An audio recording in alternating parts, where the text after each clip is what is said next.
আসসালামু আলাইকুম, আমি গগন সাকিব। আশা করি সকলেই ভালো আছেন। তো একটা সুখের সংবাদ না দুঃখের সংবাদ আসলে আমি নিজে বলতে পারতেছি না। কথাটা হচ্ছে যে সঙ্গীত জগতে ছিলাম একজন ভোকালিস্ট হিসেবে 2019 সাল থেকে 2025 সাল পর্যন্ত।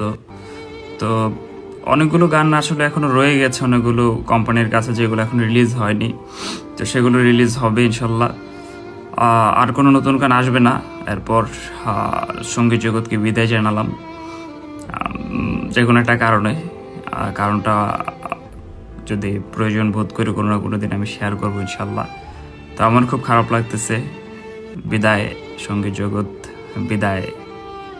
আর আপনারা আমার জন্য দোয়া করবেন, আপনারাও ভালো থাকবেন ইনশাল্লাহ।